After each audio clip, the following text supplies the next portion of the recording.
യൂട്യൂബിന് വിട. സൂര്യയിലെ എല്ലാ പരമ്പരകളും സംരക്ഷണത്തിന് ശേഷം തികച്ചും സൗജന്യമായി സൺ നെക്സ്റ്റ് ആപ്പ് ഡൗൺലോഡ് ചെയ്യൂ. കണ്ടാസ്വദിക്കാം നിങ്ങളുടെ പ്രിയ പരമ്പരകൾ. അതോടെ നമ്മളാവും പിന്നെ ഏട്ടന്റെ ശത്രു.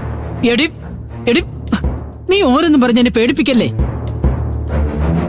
അവന്റെ മനസ്സ് എനിക്കറിയും പോലെ വേറെ ആർക്കും അറിയില്ല. ആ മനസ്സ് എന്റെ പിടിയിൽ നിന്ന് വിട്ടുപോകുമ്പോ എനിക്കറിയാൻ പറ്റും. ഓ, അപ്പൊ എന്ത് വേണമെന്ന് ഞാൻ ആലോചിച്ചോളാം.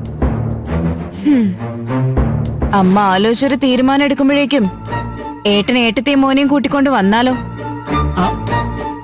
ഏയ്, എന്റെ സമ്മതമൊന്നും ഇല്ലാതെ അവൻ ഒരിക്കലും അത് ചെയ്യില്ല. നീ വെറുതെ ആവശ്യമില്ലാത്തൊന്നും കണക്കൂട്ടണ്ട സോനെ. ആവശ്യമില്ലാത്തതൊന്നും അല്ലമ്മേ.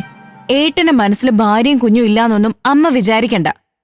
അകന്നു നിൽക്കുന്തോറും അവരുടെ ബന്ധത്തിന് ഇഴയെടുപ്പും കൂടുകയുള്ളൂ. ഒരു കാര്യം ഞാൻ പറയാം, ഏട്ട സ്വന്തം ഇഷ്ടത്തിന് അവരെ കൊണ്ടുവന്ന അത് നമ്മുടെ പരാജയം. പകരം നമ്മൾ ആവശ്യപ്പെട്ട് ഏട്ടൻ അവരെ കൊണ്ടുവന്ന അത് നമ്മൾ കാണിക്കുന്ന ഔദാര്യമാവുകയും ചെയ്യും. ഏട്ടന് നമ്മളോടുള്ള മതിപ്പും കൂടും. പിന്നെ അത് മാത്രമല്ല, ഏട്ടത്തിക്ക് നമ്മളോടൊരു ആദരവും തോന്നും. പക്ഷെ ഏട്ടനാണ് അവരെ വിളിച്ചോണ്ട് വന്നെങ്കിൽ അമ്മയുടെ മരുമൊക്കെ അഹങ്കാരം കൂടുകയുള്ളൂ. എന്താ ഞാൻ പറഞ്ഞ ശരിയല്ലേ? ശരികേടൊന്നുമില്ല. പക്ഷേ എല്ലാം ഉടനെ അങ്ങ് അനുവദിച്ചു കൊടുക്കാനൊന്നും പറ്റില്ല. അതിനുള്ള സമയവും കാലവും ഒക്കെ വരും. അപ്പൊ ആലോചിക്കാം.